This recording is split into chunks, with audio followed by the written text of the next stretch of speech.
우리가 예배에 나와서 여러분 성도들과 함께 얼굴을 만나고 함께 우리 믿음의 공동체가 함께 만나서 만날 때마다 기쁨으로 만날 수 있는 것은 참 큰 은혜예요. 여러분 사람 사는 것은요, 저희 식구만 해도 6식구인데 식구들끼리 모여도 좋을 땐 좋지만 싸울 때는 또 많이 싸워요. 애들끼리. 물론 여러분 부부도 예외는 아니죠. 혹시 오늘 부부싸움하고 오신 분 계세요? 이제는 뭐 그 시간은 지나가셨나요? 여러분 아무리 서로 사랑하고 뭐 죽고 사니 못 사니 뭐 이래도 여러분 서로 결혼해 살다 보면 불편할 때가 있고 안 맞을 때가 있고 다툴 때도 있고 잘 안 맞을 때도 있죠. 한 배에서 난 자식들도 그렇고요. 우리가 사람이 그렇게 이 땅 가운데 살아가면서 여러분 하나님께 신기하게 사람을 만드셨을 때 70억 인구를 다 다르게 만드셨어요. 어느 누구도 똑같이 만든 사람이 없으세요. 지문, 홍채, 요즘 이런 걸 가지고 뭐 이렇게 그 바이오 정보라 그래서 그거 가지고 뭐 개인 정보 확인으로 뭐 핸드폰도 잠금도 해제하고 하잖아요. 그게 왜 가능해요? 사람마다 그게 다 다르기 때문에 그게 가능해요. 물론 어느 정도 맞는 경우도 있겠지만 하나님께서 희한하게 사람 한 사람을 다 다르게 만드셨어요. 왜요? 하나님이 만드셨기 때문에 그게 가능해요. 하나님이 만드셨기 때문에 다르게 여러분 생각해 보세요. 70억 개를 만드는데 물건을 다 다르게 만든다? 그거 여러분 쉽지 않아요. 여러분 생각보다. 키 어느 정도 예를 들면 뭐 키를 여러분 1m부터 뭐 한 60m까지 다양하게 만들면 다양한 변수가 많이 생기겠죠. 근데 거의 대부분의 사람들은요 한 1m 중반부터 해가지고 2m 초반까지 이 안에 사람들이 키도 거의 다 그 안에 범주 안에 다 들어가 있고요. 여러분 희한하게 성별은 2개밖에 없어요. 남자 아니면 여자. 다 똑같이 얼굴도 있어야 되고 머리도 있고요, 팔다리 2개고요, 다리 2개고 다 이렇게 만들어야 돼요. 여러분 이런 한정된 조건 안에서 여러분 70억의 다양성을 만든다? 여러분 이건 쉬운 문제가 아니잖아요. 여러분 진짜 그래요. 여러분 잔치 음식 여러분 10가지만 만든다고 생각해 보세요. 그게 쉬운 일인가요? 남자분들은 이거 10가지 만드는 건 뭐 그 일도 아니지 이렇게 생각하는 착각하시는 분들이 계세요. 절대 그렇지 않잖아요. 여러분 그거 하나 만드는 것이 여러분 쉬운 문제가 아니에요. 여러분 70억 인구를 하나님께서 다 다양하게 만드셨어요. 놀랍게 다양하게 만드셨어요. 왜요? 하나님은 그렇게 창조하실 수 있는 분이시기 때문에. 그렇게 다양하게 만드신 놀라운 하나님의 섭리 가운데 뭐 하기를 원하셨냐면요, 다양한 속에 하나님께서는 하나님의 아름다움을 만들어 가신 분이 주님이세요. 놀랍게 하나님은요 70억 인구를 다 만드시면서도 하나님은 한 분이세요. 그렇기 때문에 뭐예요? 70억 인구가 하나님 안에 있을 때 하나님의 귀한 자녀로 놀랍게 부름받아 주님 앞에 나오게 되면요, 그 70억이 뭐가 될 수 있냐면 하나가 될 수 있는 거예요. 이게 참 놀라운 일이에요. 여러분 우리가 지난달에 여러분 교회에 대해서 함께 나누면서 교회에 있어서 중요한, 옛날에 여러분 381년에 니케아 콘스탄티노플 거기서 회의에서 결정을 한 교회에 대한 정의 4가지를 했어요. 교회는 뭐라고요? 교회는 하나여야 된다. 그 중에 하나잖아요. 여러분 이 땅에 여러분 얼마나 많은 교회가 있어요. 근데 그 교회가 어떻게 하나가 돼요? 하나가 되는 방법이 있습니다. 하나이신 하나님을 사랑으로 섬기고 하나이신 하나님 안에서 그 성령님 안에서 온전하게 우리가 한 몸으로 모여지면 뭉쳐지면 그게 하나가 될 수 있다는 거예요. 그래서 여러분 교회의 중요한 목적, 교회의 중요한 방향 중에 하나가 뭐냐면요, 교회는 하나 되어야 된다는 거예요. 그게 여러분 생각보다 쉽지는 않아요.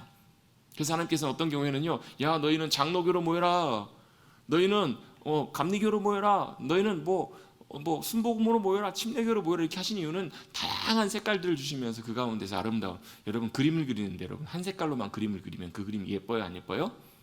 한 색깔로 그림 그리는데 예쁘게 그릴 수 있는 사람은 진짜 대단한 거예요. 색깔은 어때요? 색깔에 맞춰서 형형색색 아름답게 어우러지고 잘 하나가 될 때 그 그림이 아름다워져요. 왜요? 왜 그래요? 세상이 그렇기 때문에 그래요. 하나님께서는 아름답게 세상을 만드시고 그 세상 가운데서 하나님이 한 분이심을 나타내기를 원하신 하나님이신 줄로 믿습니다. 또 그 주님 안에 있을 때 우리가 뭐가 될 수 있냐면요, 하나가 될 수 있는 거예요. 그래서 우리 머릿돌 교회가 그런 하나 되는 귀한 은혜가 우리 머릿돌 교회 가운데 임할 수 있게 되기를 주님의 이름으로 축복합니다. 하나 되면 어떻게 돼요? 하나 되면요 서로 마음이 통하기 시작해요. 또 하나 되면 어떻게 돼요? 생각이 비슷해지기 시작하고 말이 통하기 시작해요. 말이 통한다니까요. 어떤 목사님이 얼마 전에 그렇게 설명을 하시더라고요. 누가 어떤 질문을 했어요. 하나님을 인격적으로 만나야 된다고 하는데 하나님과 인격적으로 만난다는 것이 도대체 뭔지 잘 모르겠다고. 여러분 하나님을 인격적으로 만나야 된다고 하는데 하나님을 인격적으로 만나는 게 어떻게 만나는 거예요? 네? 여러분 하나님 만나보셨어요? 하나님 못 만나보셨어요? 아니 하나님 못 만나셨나요? 만난 것 같기도 하고 만난 것 같기도 하고 아리까리 하세요? 하나님 만나보셨어요? 여러분 하나님 어떻게 만나셨어요? 만나신 분들 한번 말씀 한번 해보십시오. 하나님 어떻게 만나셨나요? 아니 하나님 만난 것도 까리까리한데 하나님 인격적으로 만나야 된다고. 이게 무슨 의미일까? 이 목사님 이렇게 간단하게 설명을 하시더라고요. 인격적으로 만난다라는 것은 그 사람과 내가 굉장히 인격적으로 서로 만나면서 이 목사님 표현은 그래요. 말이 통하더라. 말이 통하고 마음이 통해서 함께 하나가 될 수 있더라. 그분을 누구라고 말씀하시냐면 사모님이라고 얘기를 하시더라고요. 사모님하고 결혼하게 됐던 결정적인 이유가 말이 잘 통하더라. 그러고 보니까 그것도 일리가 있는 말 같아요. 말이 통하기 시작해요? 그렇구나. 말이 통한다는 건 얘기는요, 그냥 단순히 말만 서로 대화만 주고받는다는 것이 아니고 뭐냐면요, 그 사람의 마음과 마음이 나와 같아지는 거예요. 통하는 거예요. 그렇구나. 그러면서 우리가 하나님의 말씀을 들을 때, 하나님의 말씀을 읽을 때, 이게 하나님의 뜻이구나. 하나님께서 이걸 나에게 원하시는구나. 지금 내 상황 속에서 하나님께서 이걸 알기를 원하시는구나. 깨달아질 때, 알아질 때 성령께서 우리 가운데 조명하고 비추실 때, 그때가 뭐라는 거예요? 하나님께서 말씀을 통해서 우리와 만나주시는 귀한 순간이라는 거예요. 그것도 인격적으로 주님을 만나는 굉장히 중요한 계기이고 만남이고 경험이에요. 여러분, 그런 은혜도 우리 모두에게 필요한 줄로 믿습니다. 어떤 분들은요, 좀 초자연적인 그런 경험들 통해 주님을 만나신 분들도 계세요. 그것도 여러분 하나님을 인격적으로 만나는 만남 중에 하나라고 저는 개인적으로 봐요. 여러 가지 것들 중에서 하나님 살아계시고 하나님께서 지금 여전히 나와 함께 하시면서 나의 삶을 통해서 육신의 눈에는 보이진 않지만 여전히 하나님이 함께 하시고 나의 삶을 통해서 보호하시고 지키시고 인도하심을 우리가 경험하고 깨달아가고 살아갈 수 있다면, 그 사랑과 은혜를 경험하고 우리가 알 수 있다면, 그건 충분히 여러분 주님을 인격적으로 만남에 포함된다고 저는 개인적으로 생각해요. 여러분, 그런 만남의 은혜가 있기를 주님의 이름으로 축복합니다. 여러분, 이렇게 만날 때는요, 뭐가 있어요? 기쁨이 있어요. 만남의 기쁨과 감격이 있어요. 즐거움이 있어요. 여러분, 그렇게 주님과 만나는 사람들은요, 또한 동시에 어떻게 해요? 우리 교회 공동체에서 우리가 만나는 이들 가운데 서로 만나요. 그래서 어떻게 해요? 말이 통하기 시작하고 마음이 통하기 시작하고 저 사람하고는 정말 안 맞았는데요, 누가요? 성령님의 능력과 은혜가 함께 해주실 때 서로 조금씩 간격이 가까워지고, 그래서 어떻게 해요? 나중에 시간이 지나면 어떻게 돼요? 마음에 너무 좋아요. 보면 기분이 좋아요. 마음에 참 기쁨이 있어요. 그래서 어떻게 해요? 또 봤는데 또 보고 싶어요. 자꾸 생각이 나요. 듣고 보니까 그분이 어디에 좀 몸이 좀 안 좋으시다고 하는데 마음이 어떻게 돼요? 자꾸 가요. 그리고 어떻게 돼요? 연락해 보게 되고, 가서 어떻게 돼요? 뭔 일 없냐고 가면서 이거 드시고 힘내라고. 여러분, 이게 뭐예요? 마음이 가는 거예요. 마음이 가까워져 가는 거예요. 이게 여러분 점점 하나 돼 가는 거예요. 여러분, 이런 은혜가 교회 공동체 가운데 임할 수 있게 되기를 간절히 주님의 이름으로 축복합니다. 이게 바로 교회가 정말 세워져 가는 거예요. 그래서 여러분, 우리 신앙을 보통 가로, 세로 이렇게 나누잖아요. 세로는 뭐예요? 하나님과 우리와의 관계. 가로는 뭐예요? 사람과 사람과의 관계. 이것들도 마찬가지로 이 두 가지가 다 같이 가야 되는데요, 여러분, 이 하나님과 우리와의 관계가 바로 세워지게 되면 이 사람과 사람과의 관계도 같이 따라서 같이 결과로, 열매로 나타나게 되거든요. 여러분, 먼저 하나님과의 그런 온전한 관계들. 그래서 여러분, 가만히 있어도 주님이 생각나고, 가만히 있어도 주님을 간절히 사모하게 되고, 주님께 믿음으로 나아가는 것이 기쁨이 되고, 여러분, 그래서 기도로 예배 자리로 나아가는 그런 기쁨과 사모함이 우리 모두 가운데 있을 때 그 주님께로 더 가까이 나갈 수 있게 될 줄로 믿습니다.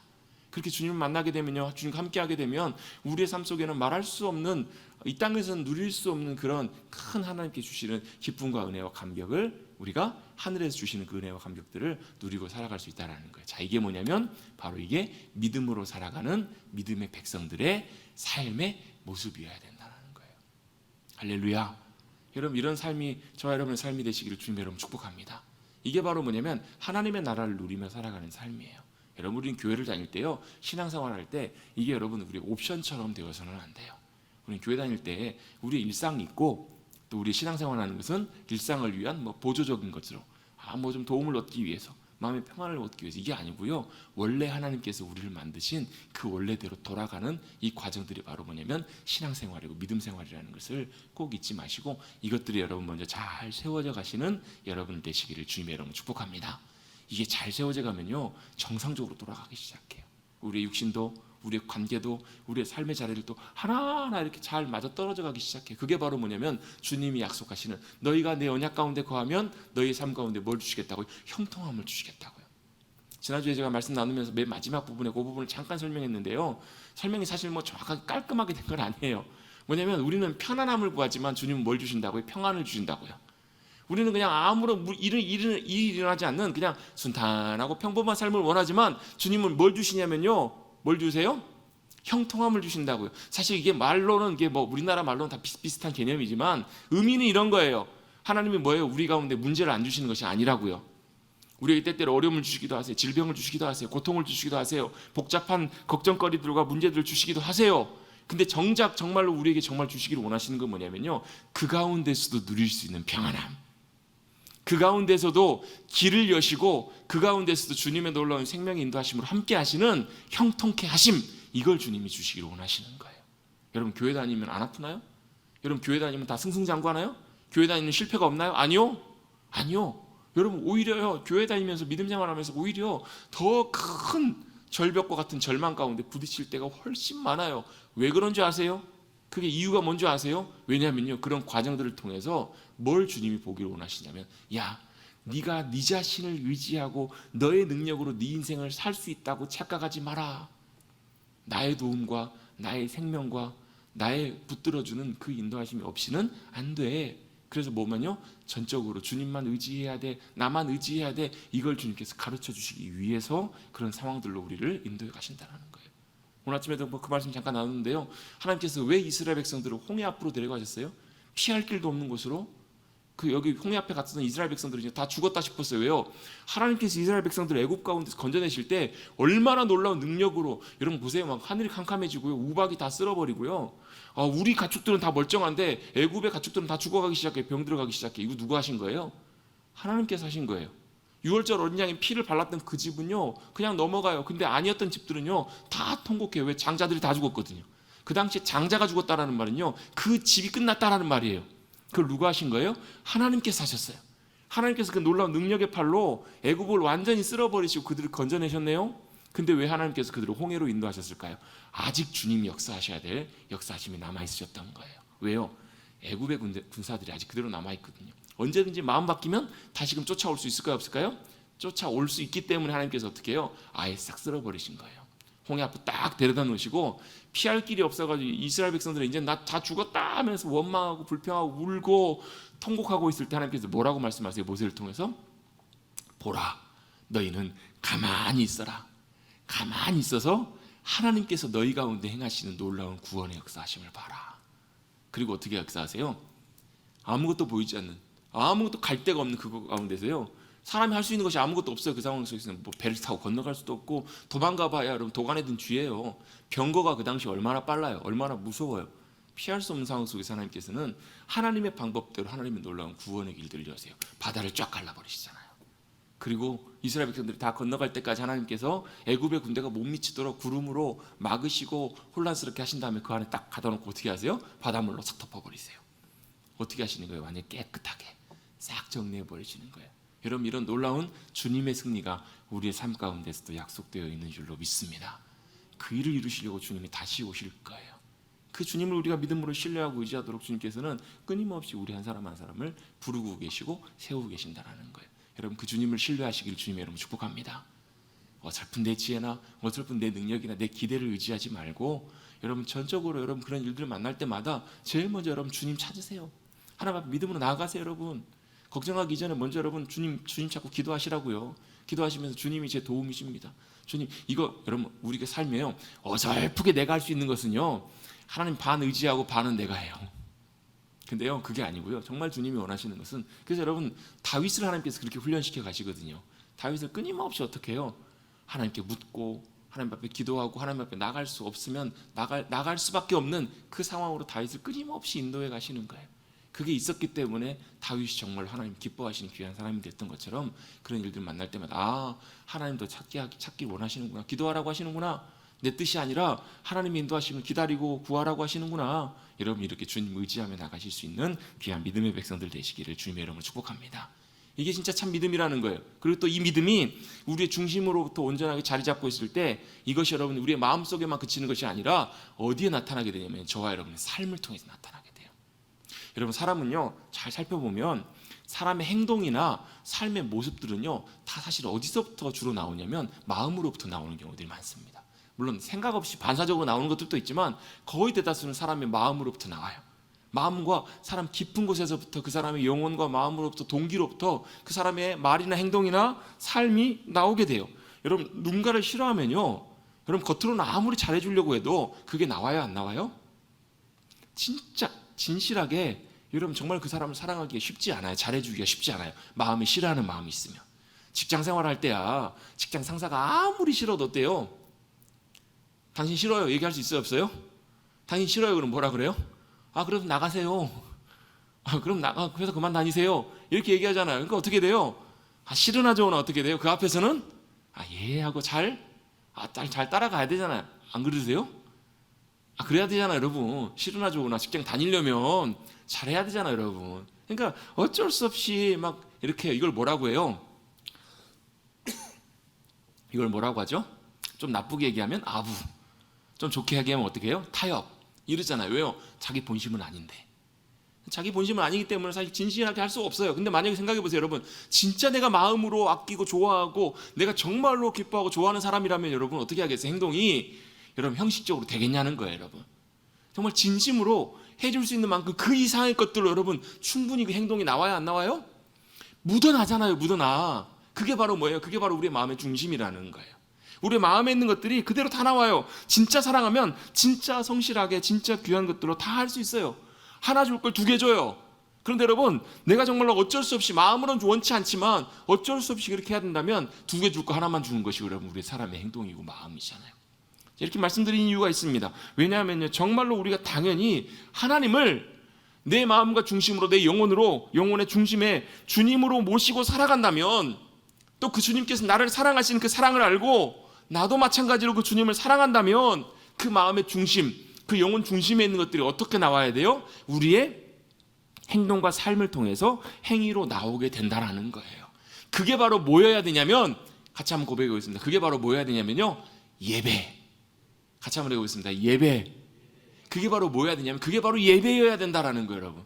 여러분 예배는요 절대로 여러분 형식적인 그 자체가 예배만은 아니에요 여러분. 여러분 예배를 얘기할 때 예배는요 형식과 본질이 있다라고 이렇게 표현을 해요. 형식은 마치 뭐와 같냐면 그릇과 같아요. 본질은 뭐와 같냐면 음식과 같아요. 저는 이걸 얘기할 때마다 항상 자주 드는 예화가 있어요. 왜냐하면 예가 있어요. 이건 뭐 제가 옛날에 이 말씀을 배울 때 그때 제가 참참 그 저희 교회 권사님 아들이 하는 그 교회 그 식당에 냉면집에 맨날 냉면을 먹으러 갔거든요. 냉면을 그때 참 많이 먹었어요. 권사님 아들이 하니까 교회 바로 옆에 있으니까 항상 여름만 되면 겨울에도 많이 갔어요. 냉면을 먹으러 갔어요. 또 냉면 하니까 또 냉면이 갑자기 또 먹고 싶네요. 또 전에 있었던 교회 목사님도 냉면을 너무너무 좋아해가지고 한겨울에도 꼭 일주일에 한두 번은 냉면을 드시러 가세요. 차를 1시간 타고 가가지고 냉면 20분 먹고 와요. 이해가 안 됐어요. 근데 냉면 좋아하시는 분들은요 그렇게 하시더라고요. 저도 참 냉면을 좋아하는 편인데요. 냉면집에 가서 냉면을 딱 시켰는데 이 주인 아저씨가 냉면 왔습니다. 그러면 냉면을 딱 내놓으시는데 냉면 그릇 나오는 거 있잖아요. 그 우리 보통 그 노트로 만든 유기 같은데 방짜 유기 같은데 많이 나오잖아요. 시원하라고 그것만 딱 나오고 안에 냉면이 안 나오는 거예요. 그럼 여러분 뭐라고 그러시겠어요? 사장님 냉면이 안 나왔어요. 냉면 그릇 나갔잖아요. 이렇게 얘기하면 돼요? 안 돼요? 안 된다라는 거예요. 여러분 냉면을 시켰으면 뭐가 나와야 돼요? 냉면이 나와야 돼요. 냉면이 나온다는 말은 무슨 얘기예요? 그릇이 중요한 것이 아니라 그릇도 물론 여러분 중요해요. 필요합니다. 그 냉면 손에다 갖고 나올 수는 없잖아요. 그릇에다가 거기에 적합한 그릇에 담아서 나와야 되는 것은 맞는데 정말 중요한 것은요 그 그릇이 냉면이 아니라는 거예요. 예배는 여러분 우리가 순서 맞춰서 예배를 드려요. 뭐 주일날 예배는 뭐 예배 부름부터 해가지고 앞에 찬양하는 시간부터 해서 함께 일어나서 예배 찬양하고 뭐 예배 부름 해가지고 성가대 찬양하고 뭐 이렇게 순서들이 다 있어요. 옛날에 저 신학교 다닐 때는 농담처럼 묵찬 기찬 설기찬 축 이게 뭐예요? 묵도 찬송 기도 찬송 설교 기도 찬송 축도 순서가 이렇게 쭉 있다고요. 여러분들 다른 교회 가보면 다른 순서로 예배드리는 교회가 있어요. 순서는 좀 다를 수 있어요. 순서는 이렇게 드릴 수도 있고 저렇게 드릴 수도 있어요. 진짜 중요한 건 뭐예요? 그 예배 안에 뭐가 들어있어야 된다고? 예배가 들어있어야 된다고요. 형식 안에 진짜 담겨 있어야 될 예배가 담겨 있어야 된다고. 그 예배가 뭘까요? 그 본질이 뭐예요? 사실 저는 예배 본질을 주님과의 만남이라고 표현을 합니다. 하나님과의 만남이에요. 근데 뭐 어떻게 해야 주님을 만날 수 있는가? 예배는요 어디서부터 나오는 거냐면 우리의 중심, 우리의 마음으로부터 나오는 것이어야 된다라는 거예요. 우리의 마음 중심으로부터 멀려 주님을 향한 사모함, 기대함, 또 주님을 사랑하는 마음, 주님을 기뻐하는 마음이 우리 마음속에 있어야 그게 뭘로요? 우리 행동을 통해서 우리가 고백하는 찬양을 통해서 우리의 마음과 자세와 태도를 통해서 그게 나온다라는 거예요. 여러분 진정한 예배가 드려질 수 있게 되기를 주님의 이름으로 축복합니다. 우리 교회 가운데도 여러분 그런 예배 은혜가 정말 필요해요. 우리 예배 가운데 그냥 왔다 예배 드리고 가는 것이 아니고 정말로 주님이 원하시고 기뻐하시는 그 예배 본질이 예배를 통해 드려진 예배. 이게 왜 중요하냐면 여러분, 이렇게 예배를 드리는 예배자들은요 달라져요. 이렇게 예배드리는 예배자들은요 주님과의 그 영광의 만남 때문에 여러분 심령에 놀라운 변화들이 일어나요. 그래서 여러분 예배는요 이곳에서 예배를 드리지만 그 예배의 영광을 맛보고 그 예배의 놀라운 감격과 은혜 가운데 여러분 문을 향해서 나가는 사람들은요 세상 가운데서 다르다니까요.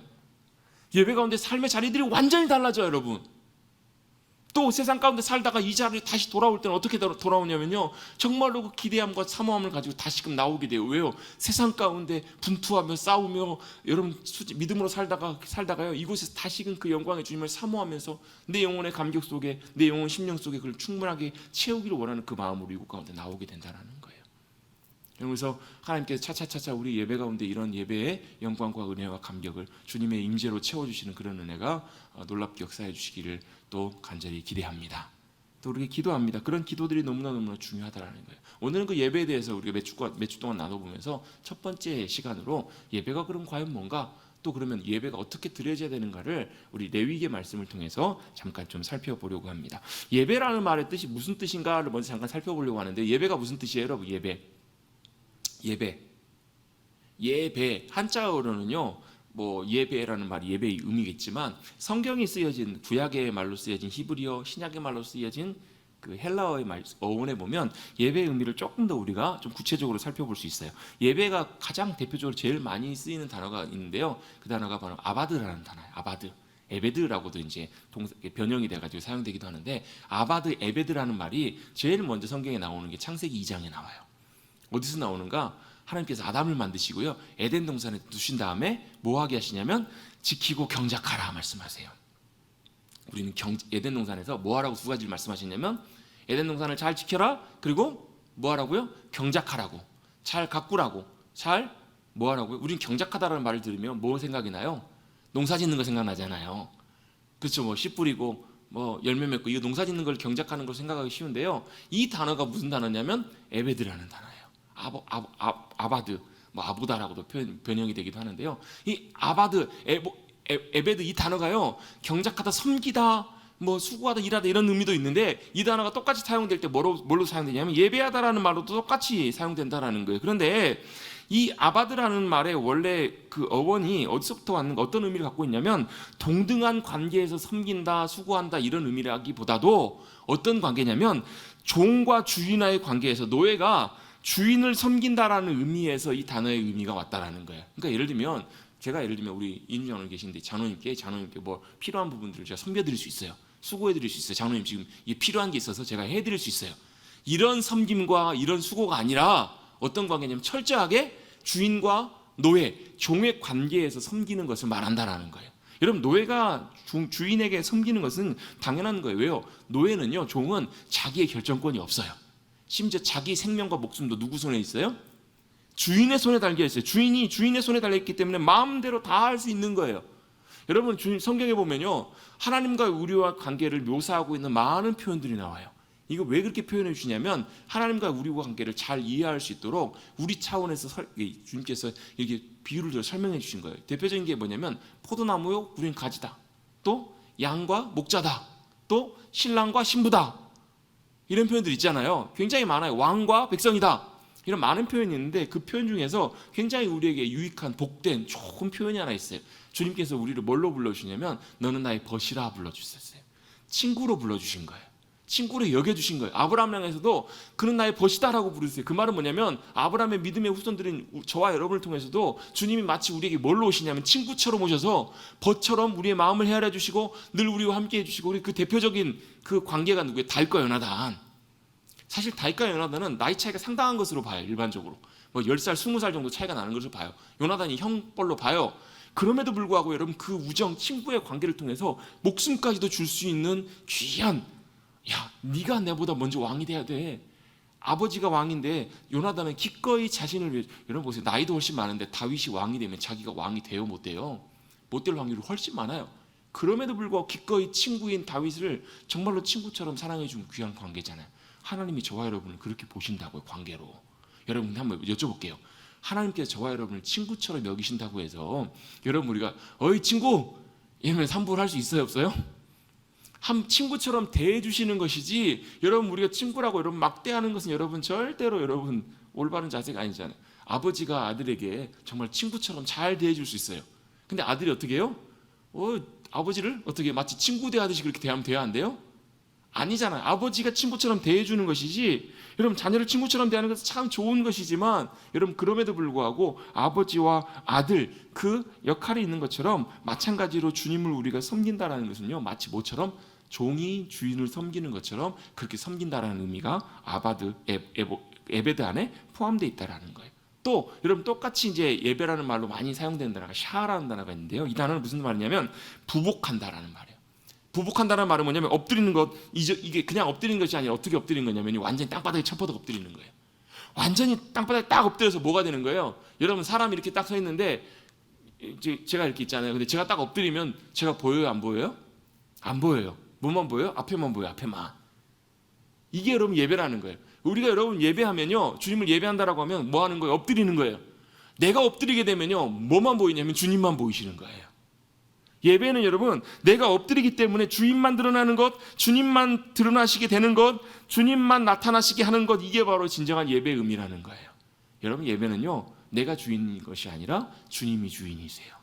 그래서 철저하게 자기 자신이 아니라 자기 자신을 부인하고 주님을 나의 주님으로 모시고 겸손하게 엎드리는 것, 완전히 땅바닥에 엎드려서 주님만 드러나시게 하는 것, 이게 바로 예배의 중요한 의미라는 거예요. 신약으로 넘어오면요, 헬라어에서도 두 가지 정도로 예배라는 의미가 사용되는데 프로스퀴네오라는 말이에요. 이 단어도 굉장히 중요한 단어인데요, 경배하다, 엎드리다 이런 의미로 사용돼요. 이 동사의 뜻도 원래 무슨 뜻이었냐면 노예가 주인의 발에 입을 맞추다, 이런 의미라는 거예요. 여러분 우리가 주님 앞에 예배드린다는 것은 우리가 겸손하게 주님 앞에 엎드린다는 거예요. 그리고 주님의 발을 붙드는 거예요. 주님의 발에 입을 맞추는 거예요. 이건 뭐예요? 철저하게 내 자신이 낮아지는 거예요. 굽히고 낮아지는 것, 이게 바로 프로스퀴네오, 경배한다, 절하다라는 이런 의미예요. 또 라투리오라는 또 중요한 예배라는 단어가 있는데, 이 단어는 또 어떤 의미를 갖고 있냐면 그 섬기는 그 대상이 여러 사람이 아니라 유일하게 딱 한 사람이라는 것을 의미한다는 거예요. 가라는 사람도 아니고 갑도 아니고 을도 아니고 누구만 섬기는 거냐면 한 사람을 섬긴다, 이게 바로 라투리오의 중요한 의미가 돼요. 여러분 이런 여러 가지 네 가지 의미의 예배에 대한 의미들이 여러분 공통적으로 의미하는 것이 있어요. 그게 바로 뭐예요? 내가 드러나지 않고 내가 섬기는, 내가 엎드리는 유일하신 주님만 드러나시게 하는 것, 이게 진짜 예배의 중요한 의미라는 거예요. 그래서 여러분 예배를 드리고 가는 여러분 예배자들은요, 뭐만 나타나는 거냐면 주님만 나타나셔야 돼요. 내가 높아지는 것이 아니라 예배를 통해서는 주님이 제일 중요하시다라는 거예요. 여러분 영어에서도 똑같은 단어가 있는데, 영어에서도 예배를 뭐라고 하냐면 워십이라는 단어를 써요. 서비스라는 단어를 쓰기도 하지만 워십이라는 말은 두 가지 단어가 합쳐진 말이에요. 워스라는 말하고 쉽이라는 단어가 합쳐졌어요. 워스라는 말은 뭐냐면 가치, 중요함, 가장 중요한 것, 이것을 의미하고요. 쉽이라는 말은 신분이라는 말이에요. 그러니까 가치와 신분이 합쳐진 것이 예배인데, 바로 뭐냐면 최상의 가치를 누구에게요? 그것을 받기에 합당하신 신분을 가지신 분에게 돌려드린다는 거예요. 예배는 뭐냐면 가장 최고의 가치를, 가장 귀한 것들을 누구에게요? 주님께 돌려드리는 것. 최상의 가치가 내가 아니라 바로 하나님께 돌려드리게 하는 것, 그게 바로 예배의 중요한 의미라는 거예요. 그래서 여러분 예배는요, 누가 나타나셔야 되냐면 주님만 나타나셔야 돼요. 주님만 경배하고 높여드리는 것. 그래서 여러분 주님을 예배한다라고 하는 말을요, 제가 구체적으로 딱 두 가지만 간단하게만 정리해서 말씀드릴게요. 예배한다라고 할 때는요, 뭘 예배하냐면 실제로 우리가 예배하는 하나님이 어떤 분이신지를 우리가 고백하는 거예요. 하나님이 어떤 하나님이신지. 여러분 예배를 통해서 이렇게 고백해요. 뭘요? 주님은 온 천한 만물을 창조하시고 다스리시는 창조주 하나님이십니다. 주님은 지금도 온 천한 만물과 우주를 통치하시고 역사하시는 주님이십니다. 주님은 전능하신 하나님이십니다. 주님은 그 사랑과 은혜가 풍성하신 주님이십니다. 주님은 신실하신 하나님이십니다. 이걸 뭐하고 있는 거예요? 고백하고 높여드리고 있는 거예요. 여러분 보통 그렇잖아요. 누군가 와가지고 그분 어떤 사람이에요? 그분 어떤 분이세요? 그럼 어떻게 해요? 내가 알고 있는 그분을 소개하잖아요. 그분은요 진짜 좋은 분이에요. 그분은요 세상에서 그런 분 찾아볼 수가 없어요. 지금 뭐 하고 있는 거예요? 제가 뭐 하고 있는 거죠? 그분을 인정하고 있는 거예요. 그렇잖아요. 그분을 인정하면서 뭐 하는 거예요? 그분을 제가 뭐 하고 있는 거예요? 칭송하고 있는 거예요. 그분을 인정하고 높이고 있는 거예요. 여러분 이게 뭐라고요? 이게 하나님을 높이는 거예요. 여러분 예배는요, 이 하나님을 높이는 우리의 믿음의 고백, 우리의 마음의 중심이 있어야 되는 줄로 믿습니다. 그래서 여러분 예배는요 정말 중요한 것이 하나 있어요. 뭐냐면 예배는요 내가 은혜 받기 위해서 예배를 나오는 것이 아니에요. 여러분 예배는 나를 위해서 예배를 드리는 것이 아니라고 여러분. 여러분 절대로 여러분 예배는 나를 위해서 나의 만족이나 나의 뭐 감격이나 뭐 나의 뭐 문제가 해결되기 위해서 예배를 드리는 것이 아니에요. 예배의 목적은요 철저하게 누구에게 있냐면 주님께 있다라는 거예요. 그 주님을 높이고 그 주님을 고백하고 그 주님의 위대하심과 그 주님의 그 다음에 두 번째로 하는 게 뭐냐면요 하나님이 어떤 분이신지 고백하는 것이 첫 번째라면 두 번째는 바로 뭘 하는 거냐면 그 주님께서 행하신 그 일들을 우리가 고백하고 인정하는 거예요. 뭘 행하셨어요? 구원을 이루신 주님의 놀라운 역사하심, 또 어둠의 권세를 깨뜨리시고 우리 가운데 놀라운 승리를 이루신 그 주님, 그 주님을 높이며 찬양하며 그 고백을 올려드리는 것, 찬양받게 합당하신 분이십니다라고 고백하는 것, 그게 바로 예배의 중요한 두 번째 요소라는 거예요. 그래서 어떻게 해요? 예배는 그 주님을 찬양하고 높이는 거예요. 아, 주님은 우리의 찬양과 우리의 모든 존귀와 모든 것을 다 받기에 합당하신 하나님이십니다 라고 주님을 높이는 게 바로 뭐예요? 이게 찬양이에요. 찬양. 이렇게 고백하는 거예요. 그래서 뭐 하는 거예요? 찬양할 때는 어떻게 해요? 야, 우리 다 같이 모여서 찬양하십시다. 뭘 찬양해요? 주님을 찬양하십시다. 주님의 위대하신 높으신 이름을, 그 주님의 영광을 높이며 찬양합니다. 주님은 정말로 우리가 찬송하고 박수를 올려드리기에 부족함이 없는 주님이십니다. 그래서 우리 아까 찬양했잖아요. 뭘요? 주님의 높고 위대하심을 내 영혼이 찬양합니다. 왜요? 세상을 봤더니 천하 만물을 내 마음속에 그려봤더니 어때요? 주님이 정말 위대하신 주님이시더라는 거예요. 그 주님이 나를 만드셨고 그 주님이 나의 삶을 지금까지 인도하신 거예요. 지금까지 지내온 그 주님의 은혜입니다. 그 주님 행하신 놀라운 일들 높이며 찬양하며 경배하는 거, 그게 찬양이라는 거예요. 그래서 주님 앞에 믿음으로 다 같이 나와서 뭐 하자고요? 하나님, 사랑의 하나님, 우리 아이들 찬송가에도 보면 이 찬양 있잖아요. 사랑의 하나님 귀하신 이름을 내 나이 비록 어려도 잘할 수 있어요. 알아서 뭐 한다라는 거예요? 그 사랑의 하나님을 높이며 찬양한다라는 거예요. 그 주님이 내 기쁨이 되시고 내 찬양과 고백의 대상이 되신다라는 거예요. 그래서 어떻게 해요? 그 행하신 놀라운 일들 찬양하면 높입니다. 주, 여러분 그 찬양 아시죠? 주 찬양합니다. 내 마음을 다해. 주가 행하신 놀라운 일들을 주님 찬양합니다. 주님은 신실하신 하나님이십니다. 실수가 없으신 주님이십니다. 이렇게 고백하며 찬양하며 주님 앞에 가까이 나가는 거예요. 그래서 여러분 찬양에도요 순서가 있어요. 같이 모여서 찬양하십시다. 그리고 그 주님 행하신 놀라운 일들을 같이 찬양해요. 높여드려요. 그리고 주님 앞에 더 가까이 나가서 마지막에 뭐 하는 거예요? 우리의 마음을 주님 앞에 고백하는 거예요. 주님이 제 소망이 되십니다. 주님 저 사랑합니다. 나의 영원하신 기업 생명보다 귀합니다. 내 구주 예수를 사랑합니다. 내 평생 주님만 찬양하며 높이며 고백하기를 원합니다. 그 주님이 제 찬양의 고백의 대상이 되십니다. 이렇게 주님 앞에 실제로 고백하며 나가는 것, 이게 바로 예배의 중요한 요소라는 거예요. 여러분 그렇게 주님 앞에 믿음으로 나갈 때요 주님이 찾아오세요. 그리고 주님께서 만나주세요. 그리고 주님께서 우리에게 말씀하세요. 그 주님께서 우리의 심령을 붙잡아 주세요. 여러분 이것이 놀라운 주님의 은혜라는 거예요. 그때 우리 가운데 부어지는 게 바로 뭐냐면요, 그때 우리 가운데 부어지는 게 뭐냐면 은혜예요. 은혜. 아 그렇구나, 이게 주님이 나와 함께 하시는 귀한 은혜구나, 이걸 경험하는 거예요. 그래서 여러분 우리가 은혜 받기 위해서 예배드리는 것이 아니에요. 우리가 전심으로 주님을 높이며 주님을 예배하는 자리로 주님 앞에 나아가면 누가 오시냐면 주님이 친히 찾아오세요. 우리 예배 가운데 찾아오시고 우리 심령 가운데 찾아와 주세요. 그래서 만나주세요. 그래서 우리가 얼마나 부족하고 형편없는 존재인지, 우리가 얼마나 주님의 도우심과 은혜가 필요한지를 깨닫게 해주세요. 그래서 어떻게 그 순간에 주님이 도와주지 않으시면 주님의 은혜가 아니고서는 주님 앞에 설 수 없는 존재예요. 그걸 알게 하시고 주님 믿음으로 붙잡을 때 주님께서 우리의 심령을 붙잡아 주시고 내가 너와 함께한다, 내가 너를 사랑한다 말씀해 주시는 그 음성이 우리의 심령을 새롭게 해주세요. 그리고 우리의 심령 속에 풍성하게 뭘 채우시냐면 주님 평안과 은혜와 기쁨으로 감격으로 우리의 심령을 채워주시는 거예요. 그게 뭐예요? 결과예요. 결과. 예배의 결과예요. 그래서 여러분 우리는 그걸 바라보고 가는 것이 아니라 그걸 주님이 주시든 안 주시든, 내가 예배를 통해서 예배 은혜를 받든 안 받든 그게 중요한 것이 아니고 뭐가 중요한 거라고요? 우리의 예배를 받으시는 그 주님을 높이며 그 주님을 경배하며 나아가는 것, 그게 여러분 예배의 중요한 목적임을 여러분 꼭 기억하시고 나가시기를 주님의 이름으로 축복합니다. 그래서 여러분 예배 중요한 이 부분들을 놓치지 않고 주님 앞에 나아가는 것들이 참 중요해요. 그러면 과연 이제 이런 마음을 가지고 어떻게 주님 앞에 예배드리며 나갈 수 있을까? 여러분 예배에 대한 말씀들이 성경에 보면 굉장히 중요한 여러 가지 많은 부분들이 있는데요, 사실 실제적으로 구체적으로 이렇게 예배드려라, 이렇게 예배드려야 한다, 이걸 말씀하고 있는 구절들은 그렇게 많지는 않아요. 근데 그 대표적인 구절 중에 하나가 바로 뭐냐면 오늘 우리가 읽었던 레위기 말씀이에요. 레위기는 뭐에 대한 책이냐면 뭐 거룩함에 대한 책이고 약속의 책이고 여러 가지 의미가 있지만 또 레위기의 다른 별명 중에 하나가 뭐냐면 예배의 책이에요. 예배의 책. 왜냐하면 레위기는 시작할 때부터 어떻게 시작하냐면요, 우리가 하나님 앞에 나아가는 길에 대해서 말씀하고 있거든요.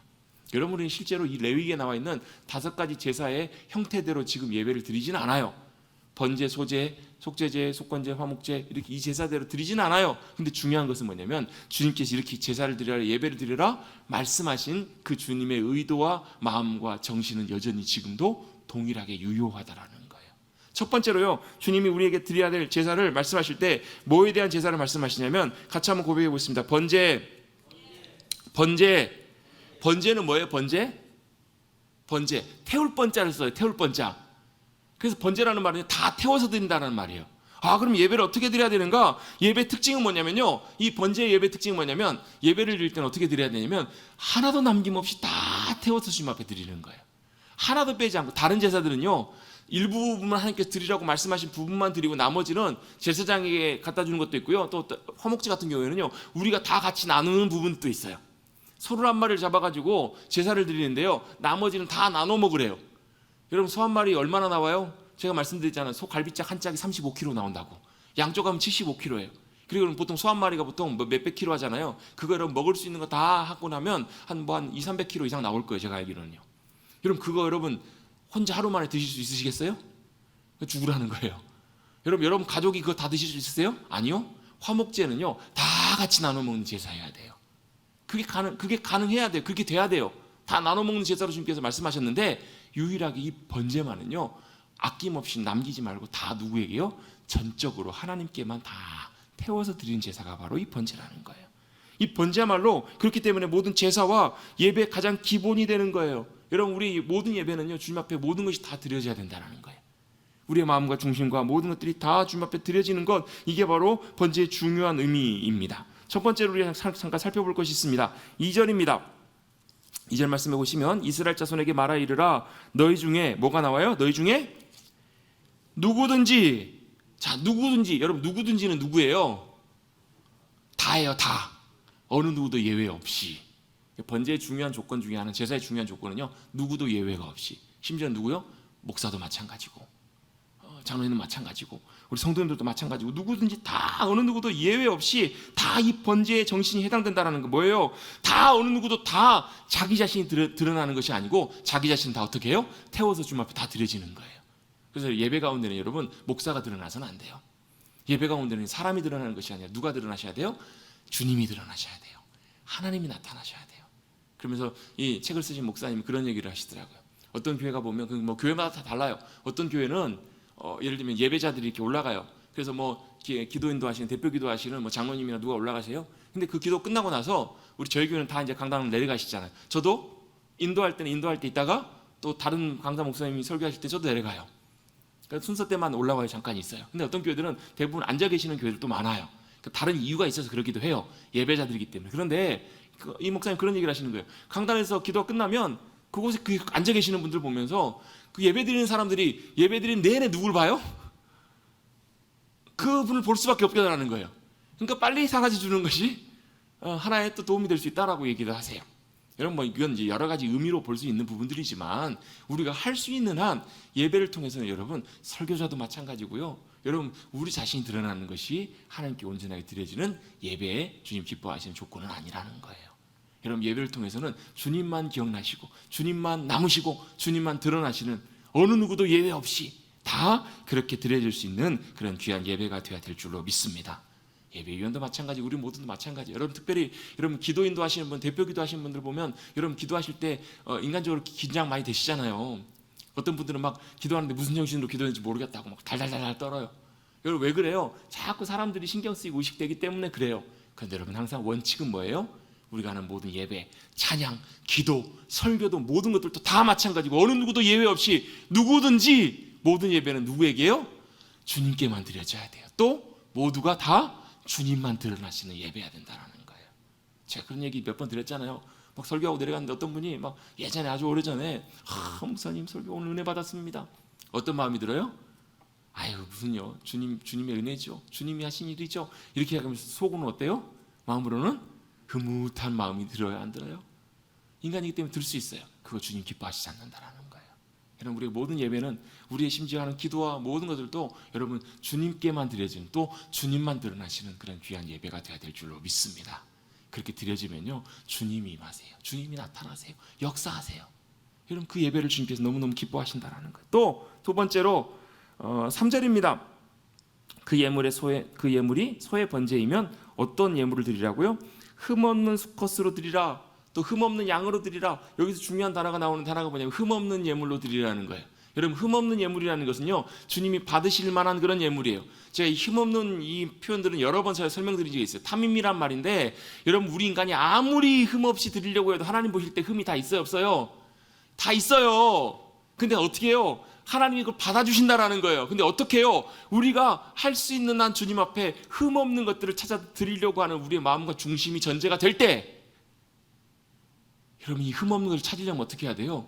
시간을 투자해야 돼요. 준비해야 돼요. 우리의 시간과 모든 것들을 준비해서 잘 살펴봐야 돼요. 잘 준비하는 그런 시간들이 필요해요. 한 목사님이 주일 준비를 하시기 위해서, 주일 준비를 하기 위해서 금요일 저녁부터 토요일까지 밖을 안 나가세요. 서재만 계시고 밥 먹을 때와 잠잘 때만 잠깐 나가셨다가 계속 주일 준비를 하세요. 주일날 새벽에 나오신대요. 근데 한 번은 토요일날 저녁에 밥을 먹으러 내려가셨다가 아들들이 뭐 하고 있는지 봤더니 컴퓨터 게임을 하고 있는 거예요. 이 목사님도 예전에 소시적에 좀 게임에 한가닥 하셨었나 봐요.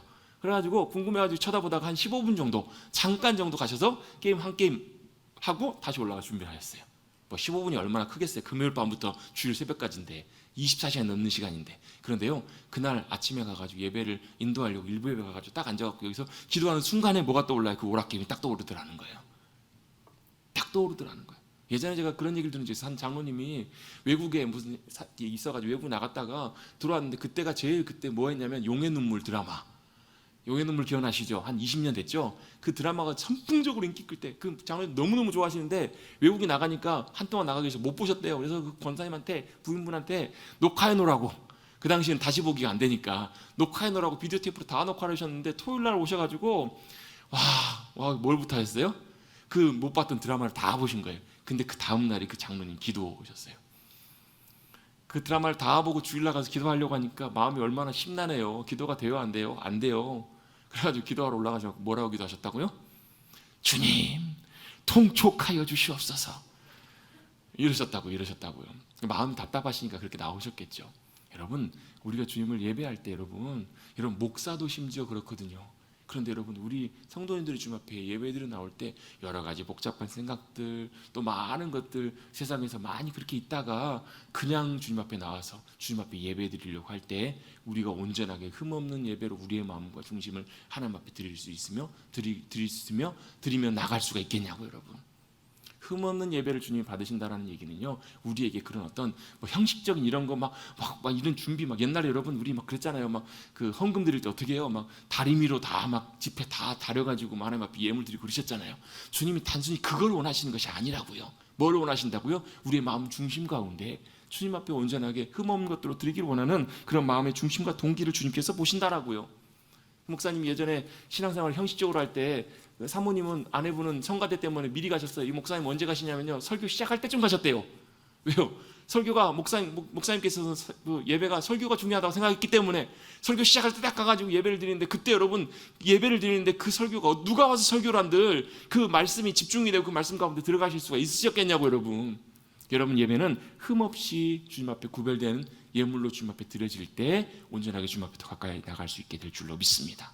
준비된 것과 아닌 것의 차이는 굉장히 크다라는 것을 우리에게 말씀해 주세요. 세 번째입니다. 그 예물은 어떤 예물이어야 되냐면요, 여호와께서 기쁘게 받으시도록 드릴지라. 이 말을 좀 어려운 말로, 옛날 쓰인 말로 여호와께서 연락하시도록 이라는 거예요. 여러분, 예배는요, 내가 좋게, 내가 보기에 좋은 대로 드리는 것이 아니라 어떻게 해요? 하나님께서 연락받으시도록, 하나님께서 기쁘게 받으시도록 드리는 것이 바로 우리의 예배여야 된다는 거예요. 아까 제가 말씀드렸던 것처럼 예배는 내가 좋으려고 드리는 것이 아니에요. 여러분, 예배는 내가 은혜 받았다고 여러분 그 예배가 잘 드려진 예배가 아니라는 거예요. 여러분, 예배는 누가요? 예배를 받으시는 주님이 기쁨으로 연락하시는 그 예배, 기쁨으로 받으시는 그 예배여야만 그 예배가 진짜 주님 기뻐하시는 그런 예배여야 된다, 예배라는 거예요.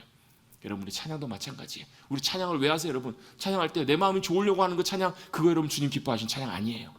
우리의 모든 예배와 찬양과 고백과 모든 것들은요, 내게 초점이 맞춰지는 것이 아니라 주님이 기쁨으로 받으시는 거 아닌가, 거기에 맞춰져 있어야 된다라는 거예요. 여러분, 우리 찬양 고백도 마찬가지예요. 여러분, 여기 이 가운데서 여러분 찬양대원들도 계시는데요, 찬양대원이시든 아니시든 여러분, 우리가 하는 찬양 가운데서 모든 찬양에 가봐, 고백 가운데 여러분, 우리의 고백이 주님이 기뻐 받으시는 우리의 귀한 믿음의 고백으로 드려질 수 있게 되기를, 그런 예배자들 되시기를, 그런 찬양의 고백이 되시기를 주님의 이름으로 축원합니다. 그럴 때 여러분이 하시는 찬양이 달라지실 거예요. 그럴 때 여러분이 고백하는 그 찬양 가운데 주님께서 영광 받으실 거예요. 여러분, 옛날에 중세 시대에 카스트라토라고, 아니 카스테라토인가요? 카스트라토 맞죠? 뭐예요? 옛날에 여러분 막 중세 시대 보면 막 성가대라는데 아이들 미성 있잖아요. 막 애들 미성을 들으면 얼마나 막 되게 막 황홀하잖아요. 막 천사 목소리처럼 막 들리잖아요. 그럼 아이들이 막 자라가니까 어떻게 해요? 아이들이 변성기가 오기 전에 거세를 해버리는 거예요. 그 카스트라토라고 하잖아요. 변성기를 지나지 않도록. 그래가지고 막 나이가 들었는데도 어때요? 막 미성처럼 막 그런 막 황홀한 소리를 내도록. 그게 언제부터 그랬냐면 1562년부터요 1900년대 초반까지 교황이 그렇게 명령을 해서 그런 일이 있었다라는 거예요. 왜요? 사람들이 듣기 좋으니까, 교황이 듣기 좋으니까. 그런데 과연 그 소리를 하나님께서 기뻐하셨을까요? 만약에 그걸 하나님께서 기뻐하셨다면 남자들에게 변성기를 주시지 말았어야죠. 하나님이 만드신 창조 질서를 마음대로 사람이 듣기 좋은 대로 바꿔가지고 그렇게 부자연스럽게 불편하게 만든 것, 그 주님께서 과연 기뻐하셨을까? 아니라는 거예요. 여러분, 내 예배는요, 내가 드린 예배는 나의 만족을 위해서 드리는 예배가 주님 기뻐하신 예배가 아니에요. 예배는 누가요? 주님이 기쁘게 받으시도록, 정말로 주님께서 원하시는 그런 귀한 예배로 온전하게 드려질 수 있는 귀한 예배자들이 되시기를 주님의 이름으로 축복합니다. 아멘. 여러분, 번째 여러 가지 또 중요한 조건들이 있지만요, 오늘은 여기까지만 말씀을 나누려고 합니다. 여러분, 참된 예배자들 되십시다.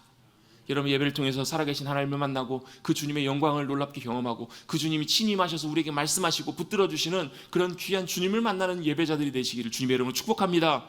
그런 예배가 되기 위해서 여러분, 우리의 먼저는 우리 예배 삶이 과연 번제로 드려지고 있는가? 내 자신이 드러나는 것이 아니라 전적으로 내 모든 것들이 주님 앞에 드려지면서 주님이 내 예배를 받으시고 내 제사를 받으시고 내 모든 중심을 받으시고 계시는가? 내가 주님이 기뻐하시는 귀한 예배로 나가고 있는가? 나는 흠없는 예배로 주님 앞에 드리고 있는가? 여러분, 이것들을 잘 점검하시고, 여러분 뒤에 나와 있는 몇 가지 또 중요한 조건들이 있거든요. 안수해서 드리게 돼 있어요. 이게 무슨 얘기냐면 내 모든 죄가 이 종물에게 전가가 되었다고. 그래서 이 동물을 죽이면서 누가 죽는 거예요? 실제로 내가 죽는 거거든요. 여러분, 그래서 예배는요, 자기 죽음과 자기 부인이 절대적으로 전제가 돼야 돼요. 주님, 저는 이 주님 앞에서 제가 죽었습니다.